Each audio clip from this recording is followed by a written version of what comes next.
Okay, welcome to Conquest Church. Sa mga first time tayo maririnig, especially sa mga nasa YouTube live mo. Kung sino man kayo, no? Mag-chat kayo dyan. And let's connect. Sa mga manood ng replay for this, I want to thank you for your time na i-spend mo for this topic. Okay, our topic for today is fan into flames. Keep the fire burning, don't let the fire die down. Keep the fire burning and don't let the fire die down. Anong characteristic ng apoy? So, ang characteristic kasi ng apoy is we use it kapag tayo magluluto. Ginagamit natin ito kapag tayo ay tawag na dito nagsusunog ng bagay-bagay, di ba? Yung kaingin, di ba? We need to do it kasi syempre para yung lupa tumaba. Kailangan masunog yung mga natitirang mga ano. And what else, no? Most importantly, pagkain. Imagine mo yung merong tawag na rito. Meron tinatawag na unlimited Korean barbecue, yung mga samgyup na yan. Tapos walang apoy yung lutuan nila. Nakakalungkot, right? Walang apoy yung lutuan nila. So, paano mo lulutuin? Paano mo lulutuin yung kainin mo? Okay? And ano pa yung characteristic ng apoy? No? Kapag nagamit mo ito ng mali, no? Ngayon may mga sunog na nangyayari sa mga bawat places ng bansa.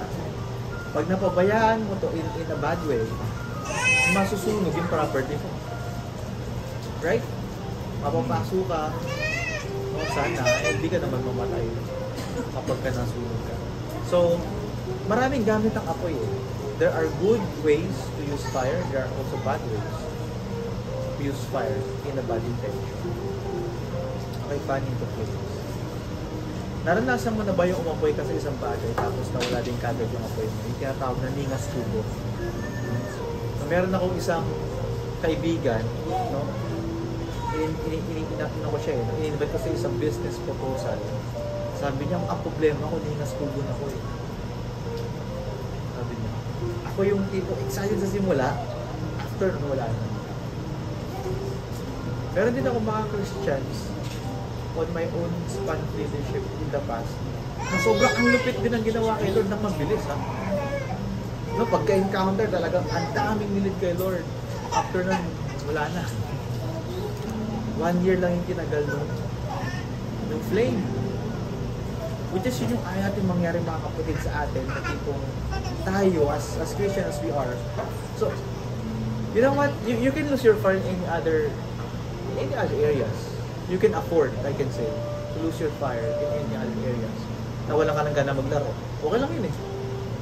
Tama? Nawalan ka ng gana mag-travel. Okay lang din yun.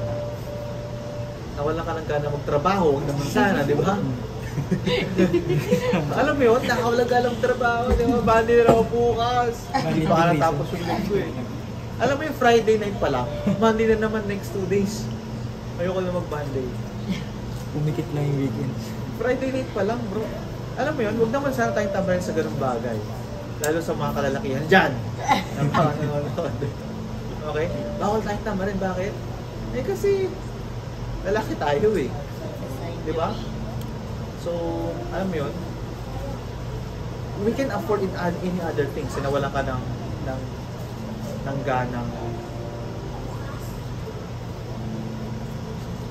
Alam mo, maraming mga bagay sa mundo na pwede, okay lang mawalan ka ng gana. Pero alam mo yung bagay na dapat hindi ka mawalan ng gana, yung bagay sa Panginoon. Kasi bakit? Kasi kawawa ka naman.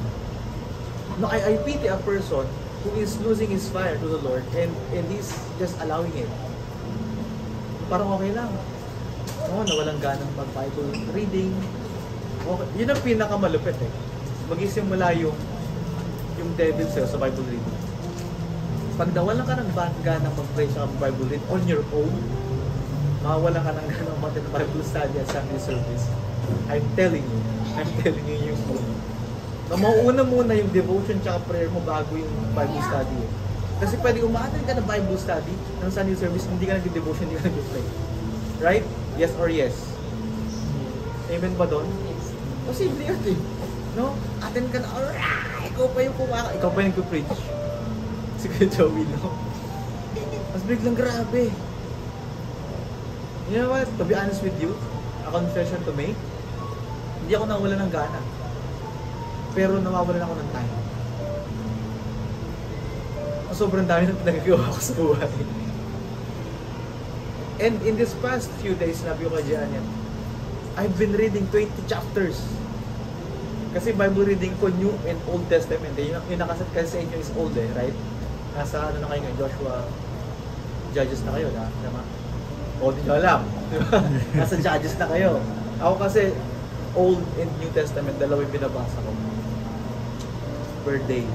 So, at least 3 to 5 chapters ng Old, tapos 1 to 2 to 3 chapters ng New Testament, depending on the time and yung hungerness ko in a day. Imagine mo, hindi lang ako makapasa ng 2 days. 20 chapters. Yung sinabi ko kay Jean, no? So, na-imbalance kasi yung buhay ko in the last 5 days. Imbalance. I can say in the last 3 weeks. Sige. Disbalance yung buhay ko. Ang daming ginagawa, ang daming kailangang aralin, ang daming kailangang gawin. No? And nag-prepare pa ng encounter. Yung topic din na sa akin. So, talaga nag-ahabol ako. Pero, praise God, nahabol ko siya. Kahapon. Grabe, hindi pwedeng hindi ko mabasa yung Bible ulit sa loob ng isang taon. Yan ang pinangako ko talaga. Para tapos ako ng August 13. August 12 actually. No, fan into flame. Hindi porket nag-miss ka na ng 10. Hindi ko sinasabing nabulin niyo yung kuya yung miss na chapters ko. Ano na ata? 75. I mean, if you can, wala kang ginagawang iba, no, full-time ka sa ministry. Basahin mo kasi full-time ka sa ministry. Pero yung katulad ko na parang nagtatrabaho, basta ako hinahabol ko, pero I'm not also requiring you, but at least yung Bible reading of the day, tapusin mo. No? I'm glad with CM. Si CM nakausap ko kahapon. Sabi ko, consistent pa yung Bible reading. No. Okay lang sabihin ko CM ko nanonood ka. Sabi niya, oh naman, 35 days straight. Wow! 35 days winning streak na siya. Diba? Undefeated in 35 days. I remember Joshua. Kung nabasa niyo si Joshua, kung nababigwal reading kayo, 31 games undefeated si Joshua.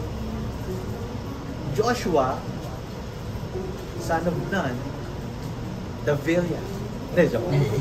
Joshua undefeated. Alam mo, gusto ko ako yun eh.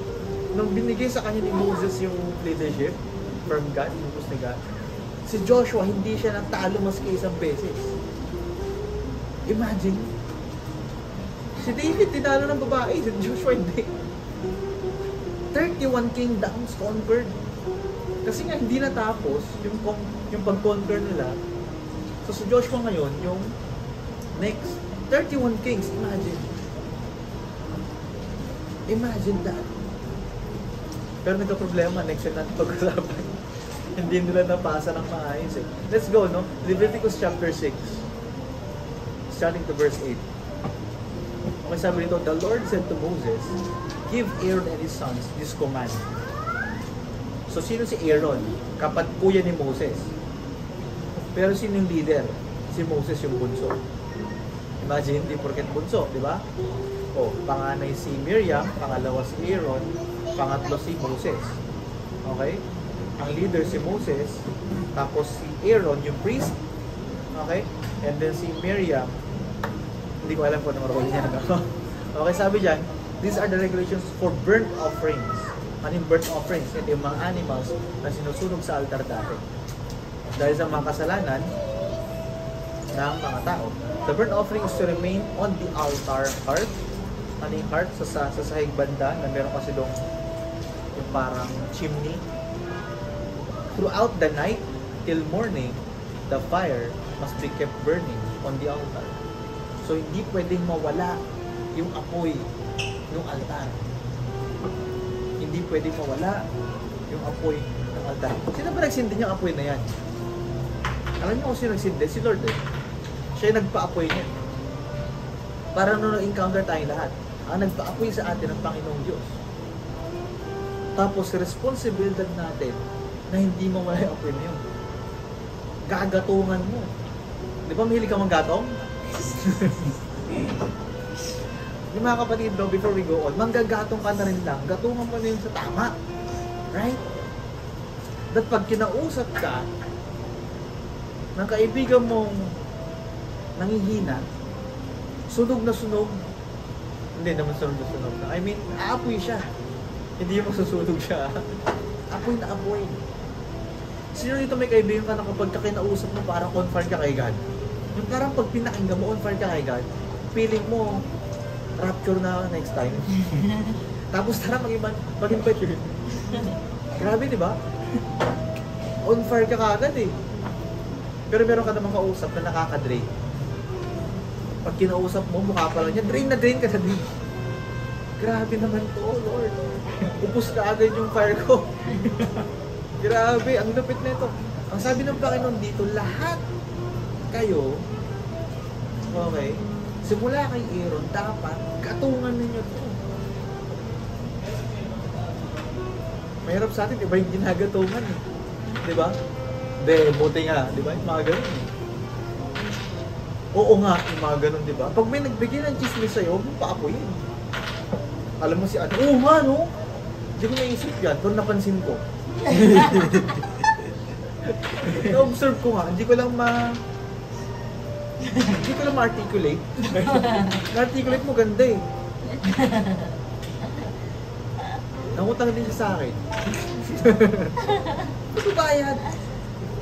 Grabe. Alam mo, ganun yung mga gatong natin, ano? Alam mo na, si ano, oo, malagit ako si mama. Di ba ito, ibig sabihin eh. Tayo, tigil na natin ito. Balik tayo dito. But you know what, nahigas niyo ako? Gatong yun. Samantalang kay Lord, di mo ginagatungan.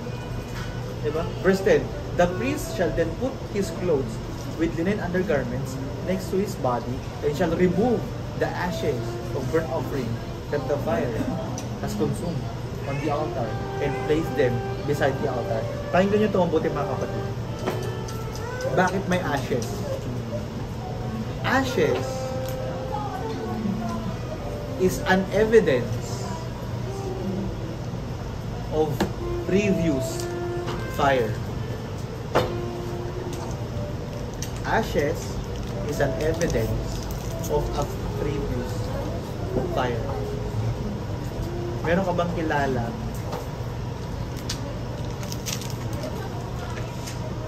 may abo? Hindi na may katabi mo. Kulay? Hindi naman kulay abo yan.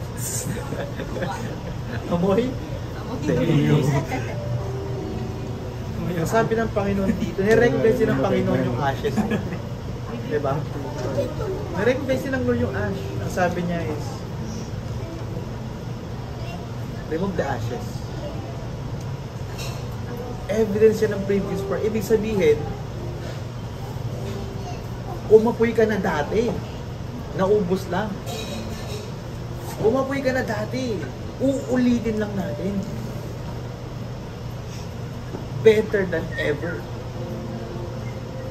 Right? Nakalimutan mo na yung promise ng Lord eh. Prosper you, not to harm you. Best yet to come. You can do all things. You are a holy priesthood, holy nation. Royal priesthood, holy nation. Right?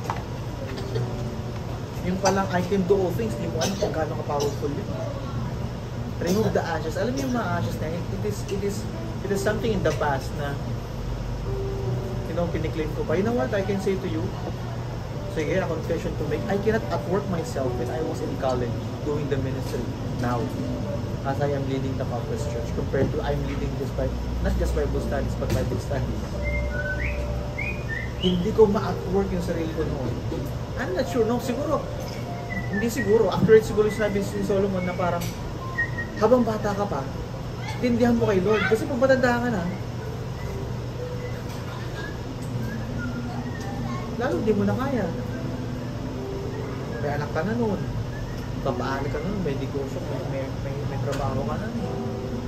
Uugod-ugod ka na rin. Tsaka mo gagawin. Imposible.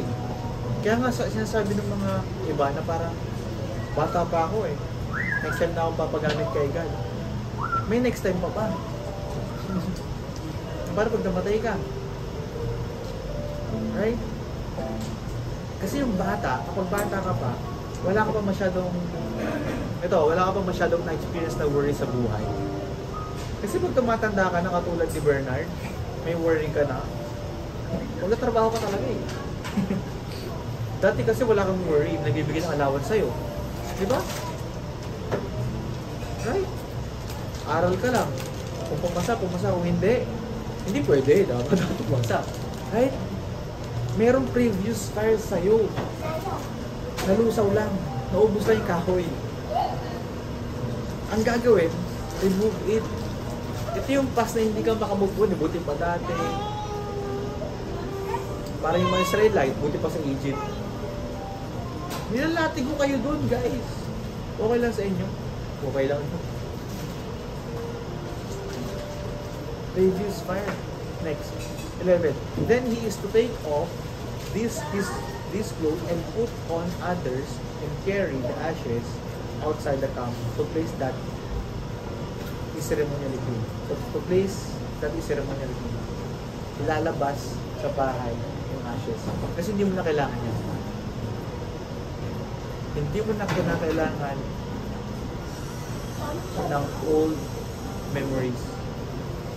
God is not the God of your past. He is also a God of your future. Up until you realize that you will not do something greater than the past. Kasi ang Panginoon futuristic siya. He paid the past. Diba tayo, pinagbayaran yung past natin. Pero yung future natin, yun yung mas mahalaga sa Kanya. Anong gagawin mo ngayon? Hindi ko na iyaan yan sa'yo. Itapon mo na yan, no? Ilabas mo na yan sa bahay mo. Ano yung bahay natin? The temple of the Holy Spirit, our bodies, our mind, our heart, our soul. Pag kinukonsume ko pa ng dati, buti pa dati, ganito. Yung kalaban ng success natin in the future is yung past success. Hindi naman failure ng kalaban ng success talaga eh, yung past success. And then, you can see here, no? Ang bilin ng Panginoon sa verse 12, the fire on the altar must be kept burning. Pangalawang beses niyang sinabi. It must not go out. Every morning, the priest is to add firewood and arrange the burnt offering on the fire and burn the fat of the fellowship offerings on it. Every morning, you read your Bible. Every morning, you pray. Eh kuya, priest yun, hindi naman ako pare eh. Sabi ng Panginoon sa Jeremiah 1:5, before I formed you in the womb, I knew you. Before you were born, I set you apart. I appointed you a prophet to the nations. You're a prophet. Priest lang nilagay ng Panginoon yan, pero ikaw yan, tayo yan. Sino maasahan mo? Yung pastor? Yung priest? Yung leader mo? Pwede. For some time. Pero dapat yung aasahan natin sa sarili talaga natin. Paano kapag yung pastor mo pala is hindi safe? I mean, nagpipreach lang siya, pero hindi naman talaga, hindi tinuutos niya, hindi niya ginagawa pala. What if? And you don't know it. Right? Kaya nga when you go to God, it's between you and God. Huwag mong i-depende yung fire mo sa pastor, o sa leader mo sa Bible studies, o sa pare, o sa leader, whoever. Your fire is between you and God. Lagi mo isipin. Pastors and leaders can help, I can say. We don't judge them. It's between them and God as well. Right? But you know what? It's between you and God. Hindi mo pwedeng sabihin na pag nagkarap kayo ng Lord one day, kasi pastor nga po ganito eh. Right? Hindi pwede. It's between you and God. And you know what, God? I'm doing this for you. When you sing, when you do the ministry, when you lead, when you attend, do it for God. Not for your pastor, not for your leader. Do it for your God. Do it for yourself. Do it for your family. Sino yung priest sa family mo kundi yung Christian na ikaw ngayon? Sino yung mag-burn na magsiset ng fire doon sa sinimbolan ng Diyos. Kasi ganito no? Kung ikaw ay firstborn Christian, ikaw yung first fire na sinet ng Panginoon sa bahay niyo. Ngayon, don't give up. You need to pass that fire to the next generation. You need to pass that fire sa family mo. Amen? Hindi ka papayag na hindi sila sa iyo. Ang problema, kung ikaw yung firstborn Christian, ikaw lang yung Christian sa family, tapos, hindi ka pa on fire. Paano na yan? Right? Paano yun? Amen? Verse 13, I think this is the last verse.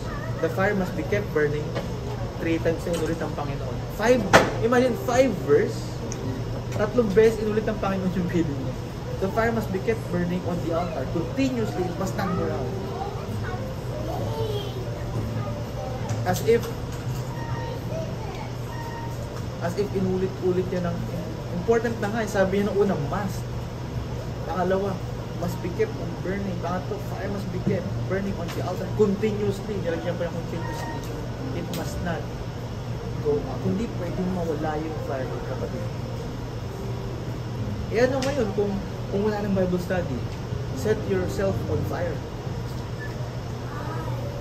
Paano kapag ako si Kuya Joey, ayoko lang huwag na tayo mag-Sunday service. Huwag na tayo SOL, huwag na tayo tinupak si Kuya Joey. And then, how can you survive the Christian life? If nakadepend dun sa event, yung Christian group mo. Right?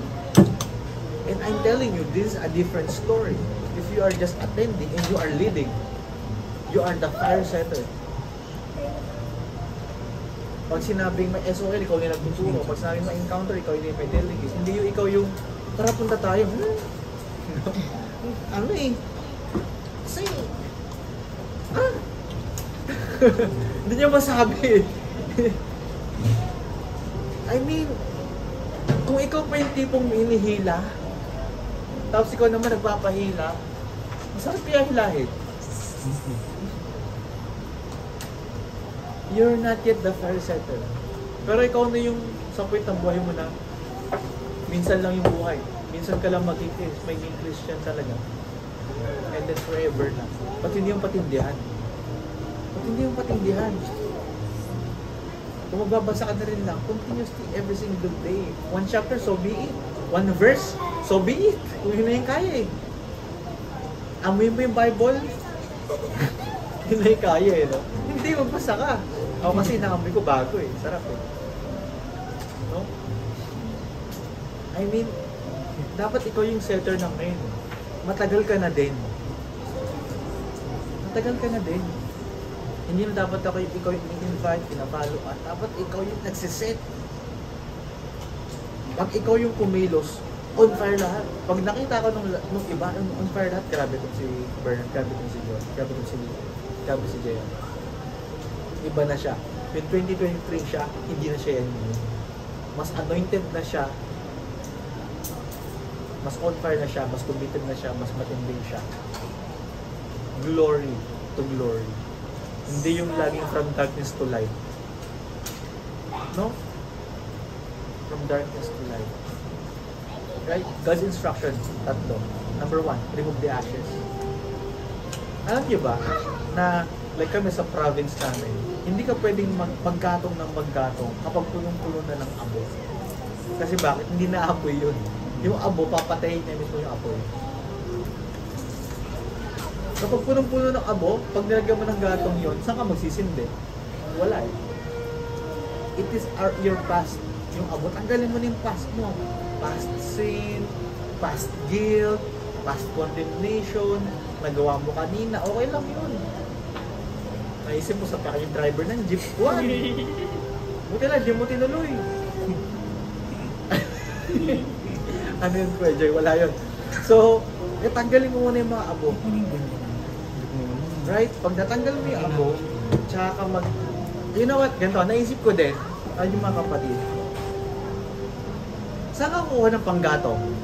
Sige nga, mapupulot mo lang ba dyan yan? Magsisibak ka eh. Diba? I just realized, nagising ako kanina alas 3. And then the revelation to me of the Holy Spirit is, Joey discussed this, yung panggatong hahanapin yan. Oo nga, no? Saan kinuha ng priest yung panggatong? Nagsibak ba yung priest? Anong part ng mga ma-attend? Kayo naman, di ba? Ako nakataga-bird. Tapos, wala pa. Alam mo yung mga priest dati, wala naman silang promised land eh.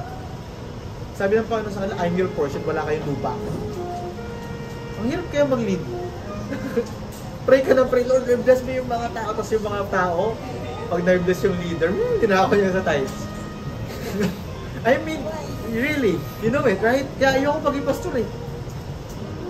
Pero alam niyo, yung ashes, yung burnt offering, yung offering, hindi naman nag-o-offering yung mga priest noon. Kasi nga wala silang property. Imagine. 'Di ba? Ikaw ba pastor? Tithes ka, nag-offering ka. Eh wala nga akong business eh, wala akong, yung mga full time. Ngayon ka, nag-training kami kasama yung mga full time na pastors, naiiyak ako. Grabe, naiiyak ako, wala silang work. Tapos sinasabi na, okay lang po yan, bishop, kasi hindi ako yung bishop pa. Sinasabi lang sa bishop na nag-train, okay lang po yung bishop kasi hindi naman pera habol natin dito. Pero hirap na hirap kasi. Yung offering lang po namin this week is 90 pesos. What? I mean, grabe. Awang-awang ako. Pero in this case, no, in this case, sa discussion natin, hindi naman pinupulot ng priest yung firewood eh. Maybe may nagustuhan siya, or maybe siya din nagsimot ng kahoy para may yung firewood. Ano ibig sabihin, no? Joey, you need to effort. You need to exert effort for you to fire up. Go to the firewood. Go get firewood for yourself. Kasi wala kang pang susunog. Offering without fire, it will not burn the place or matugaan. Kahit may offering ka eh. Kahit na mag-tights na offering ka, consistently, tas yung offering, kung hindi ka nagbabasa ng Bible, hindi ka nag-delete sa Bible study, hindi ka ma-attend, hindi ka nagdadala ng tao, hindi ka pa nakapa-encounter kay God, you were not yet baptized with the Holy Spirit. Useless offering, useless tithes. Don't give it. Don't. Sayang. I'm telling you, sayang. Kasi walang mag-burn ng offering mo kayo. Remove the ash. Number 2, put the ashes outside. Wala namang taong, di ba, dati kasi nung araw, di kasi naranasan sa Pilipinas, mainit dito eh. Sa ibang bansa kasi, meron chimney. Yung chimney. Nag-burn sila doon para mainitan sila. Sa atin sa Pilipinas, pagpasok mo ng bahay, aircon. Sa kanila, heaters. Okay? Pagpasok mo, no, may chimney, ilalabas nila yung sa labas ng bahay. Hindi nila ikakalat sa sala. Kinalat sa sala, ang dumi ng bahay. Put it outside. Ilabas mo na yan. Outside. Hindi pwedeng nasa loob pa rin ng bahay mo. Past na nga eh. Pinatawad ka ng Panginoon dyan. Nandiyan pa rin sa loob. Palapasin mo na. Alisin mo na siya dyan. Kasi kung hindi yung fire, hindi ka makakapag-fire up eh. Pag nandyan pa rin yung ashes. Pinatawad ka ng Panginoon dyan, na-deliver ka na dyan. Kaso ikaw pa rin yung mag-effort ilabas. Diba, nung nag-encounter ka, inayos ka ng Panginoon. May desire ka na ayusin yung buhay mo. Pagpasok mo sa bahay nyo, may ash. Ashley. may ano eh, no? May ash, no? Ano yung ash, no? I mean, you need to effort. It's painful, to put the ashes outside. Kasi sanay ka dun eh. Nakakatamad. Yun yung una. Magdudumi ka, baka mapasok ka pa. But that's the effort that you need. Pag napasok ka, pag nasaktan ka, it means that you are doing it right. Number 3, last one as we end. Add firewood every morning. Add firewood every morning. Ano yung mga firewood natin? Yung unang kahoy, devotion. Bible reading, prayer. Pangalawang kahoy, Bible study, starting up a new life. Kasi kung isang kahoy lang, mahina, no? Kung dalawang kahoy yan, Bible study, starting up a new life, mas malakas. SOL, pangatlong kahoy. Sunday service, pang-apat na kahoy. Nakita na kayo ng fire, na isa lang yung gatong. Paano papaupo yung isa? Pag dalawa na yung gatong, mas okay na, di ba? Pag tatlo, pag apat, pwede ka lang maglagay ng kaldero. Kasi pag isa lang, babalik mo, tatapon yung kaldero. Balance dapat apat. Kaya nga 4 greatest meeting eh. Ano yung 4 greatest meeting natin with God? Devotion, Bible study, Sunday service, training. SOL yung training. Or starting up a new life. Bible study, Bible reading, devotion, Bible study, Sunday service, training. 4 firewood. Add firewood. You are responsible for the fire that God has given you. You're responsible for the fire. Kasi yung fire na yan, ikaw yung magdadala niyan sa ibang tao. Ikaw yung magdadala sa family mo. No? Alam mo kapag on fire ka kay God, pagpasok mo sa bahay, sunog-sunog ka agad yung mga demonyo doon. Napansin mo, pag ikaw yung pumasok sa bahay, alam nila nagba-Bible study. Kung alam nila ha. Kung alam nila kung Bible study ka, nagsa-Sunday service ka, nakikita ka na nagbabasa ng Bible, pagpasok mo pala sa bahay, yung mga uminom doon, may hiya sa'yo eh. Yes or yes? Hindi ka kaya mag-yos sa harap mo. Kuya Joey, ano, musta? Hindi. Hindi. Right? Try mo mag-yos sa harapan ko. Hindi kita i-condemn. Pero yung anointing sa akin, may hiya ka. Try mo magmura. Try nyo. Biro lang. Ayun, try ah. Pag nagmura, alam mo, meron akong, nanonood ba siya? Wait lang ah. Bigla gano'n, no? Meron akong business partner na bago. Sana hindi siya nanonood. Sana nanonood ka para, ito na yun. Hindi na ako sabihin pangalan mo. Napapamura siya.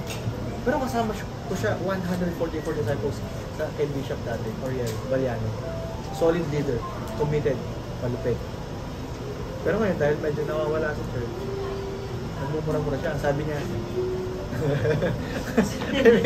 akala niya sabihin ko, hindi. Ay, sorry Joey. Wala akong sinasabi. Tapos napamura ulit siya. Ala, sorry talaga Joey. Wala naman akong sinasabi. Yung fire sa'yo, yung anointing sa'yo will burn the devil in the beginning. Grabe. Tatay ko dati, yung namatay ko sa tatay last year. Pagdating ko pala, hindi naman ako pastor eh. Nandiyan si pastor, ginaganon-ganon ako. Walang ininom. Pero araw-araw may inom doon. Pag dumating ako, nandiyan si pastor. Walang ininom. Hindi naman ako pastor eh. That was 2019. Prophetic pala. Prophetic pala si Papa. You know what? The devil in them burns with the fire of anointing in you. If the Holy Spirit's at work in you, pagpasok sa opisina, kasi tayo. Ay, hindi ka na pala nag-yosi, no? Sorry. Inom tayo. Ay, hindi na pala pang-inom. Sorry. Yung kahit na lahat sila umiinom, mas ikaw na mamulutang ka lang. Right? Bigyan nyo ko ng juice, inumin ko yan. Isang galon. Diba? Pero yung tipong, yung Christian na parang, yung fire niya,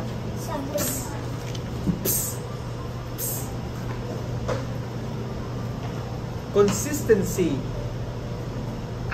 outworks motivation.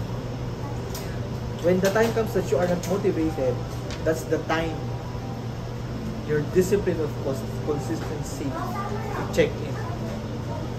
Hindi ka naman motivated lagi eh.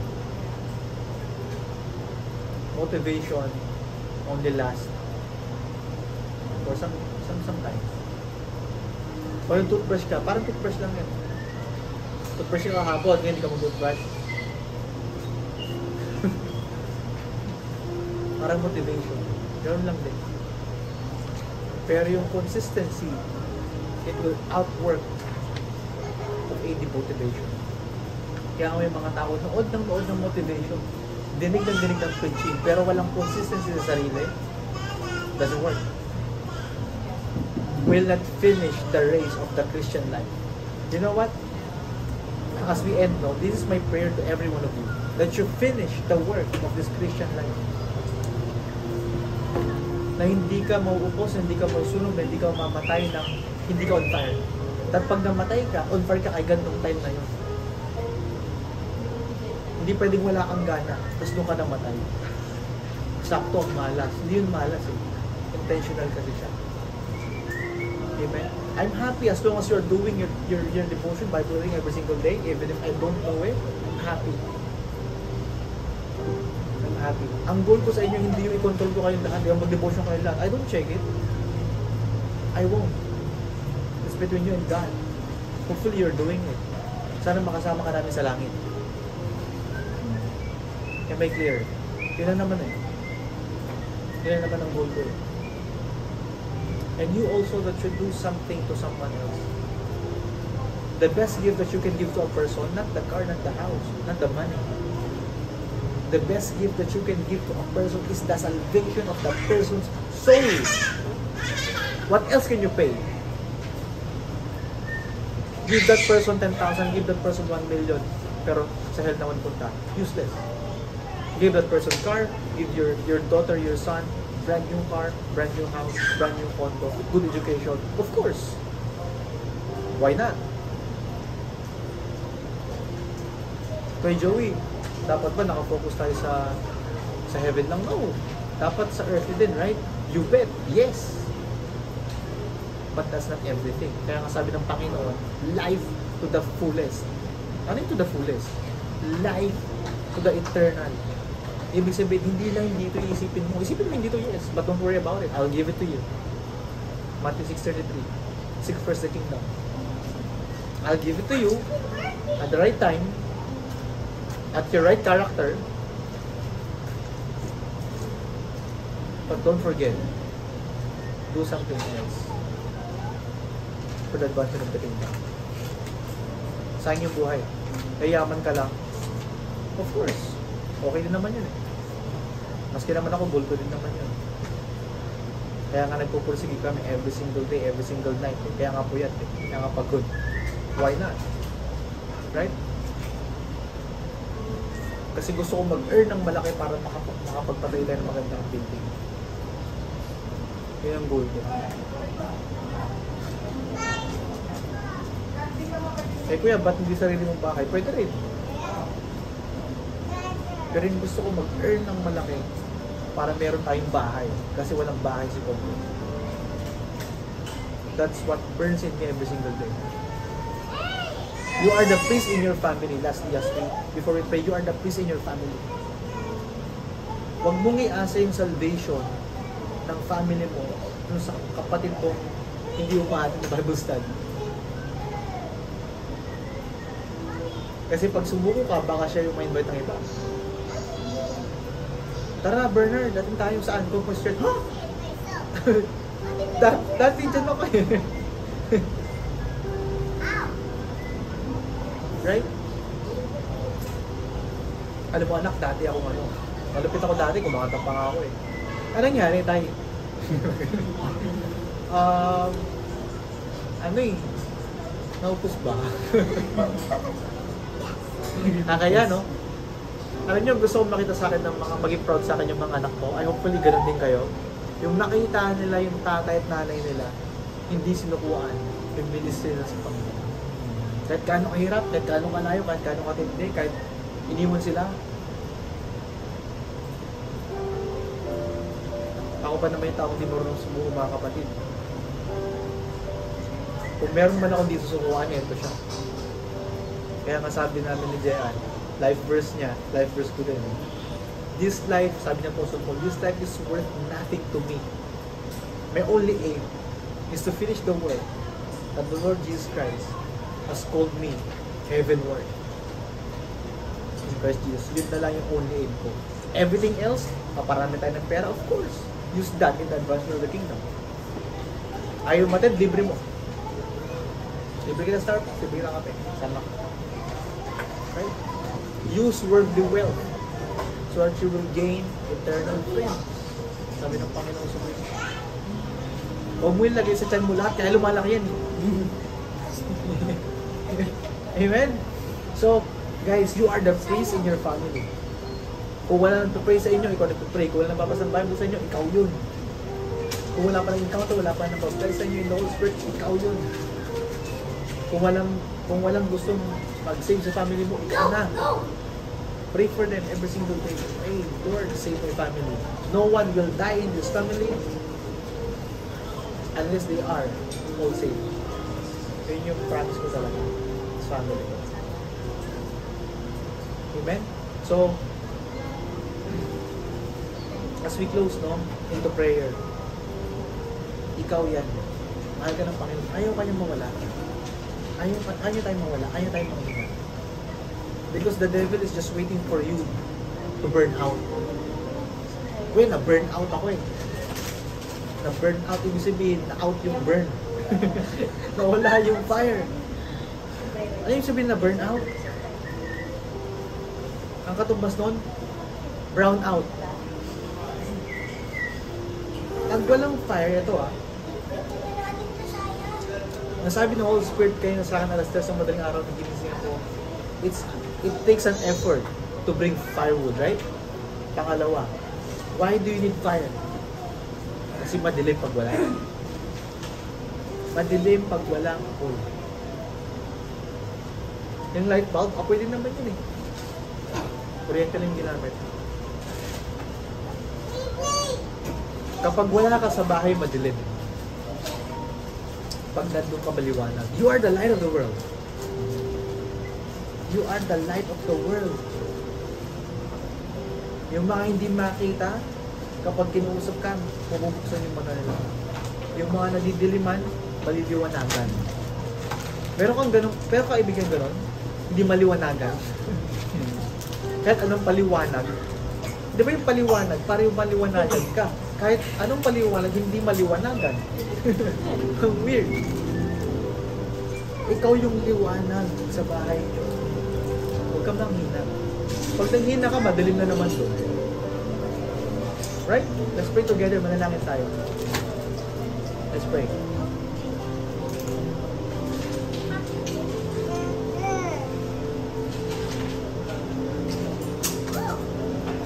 Wherever you are, you can close your eyes.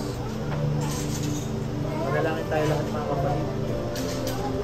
Lord, thank you for this wonderful opportunity to listen, Lord God, to your word as anointed as it is, Lord God, receiving from the voice of the Holy Spirit, Panginoon. We will not let our fire die down. Ang dami mo na ginawa, Panginoon, para sa amin, Lord God. Binayaran na aming kasalanan, Panginoon. Our ashes, Panginoon, we will put outside. We will clean up. We will clean up, Lord God, the altar. We will clean up, Lord God, our house, our home. We will clean up, Lord God, linisin natin, Panginoon, ang aming isip, ang aming puso, ang aming mga gawa. Lord, clean our soul. Help us, Lord God, to decide to clean our life. Kung may mga bagay sa buhay namin, Panginoon, right now, may hindi karapat-dapat, Panginoon, hindi ka pleasing, Lord God, sa'yo. Help us, Lord God, give us the courage to remove it. In Jesus' name, I declare that you be free from all the bandages, all the curses ng enemy na nilagay sa buhay mo because of the ashes. I pray, O Lord, that you give us, Lord God, the strength and the motivation and the consistency and the love, Lord God, to read your word every day, to pray for you, to talk to you, Lord God, to attend, Lord God, our starting of a new life, to attend our school of leaders and Sunday service. And Lord, help us, Lord God, also to bring people to you. Also, Lord God, to help other people get saved, find you.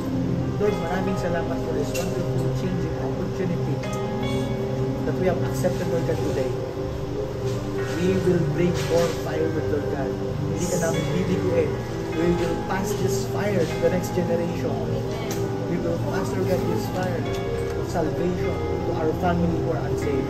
We pray for the protection of our whole family, Lord God. Protect them, Lord God, from accidents, sa mga sakot na, Panginoon. Walang pwedeng mamatay na hindi safe. You're gonna be using us, Panginoon, for our family na masave sila, for our co-workers, for our business partners, for our classmates, for our friends, Panginoon, for our relatives, that they will get saved. They will find Jesus, Lord God, in us. They will be set on fire.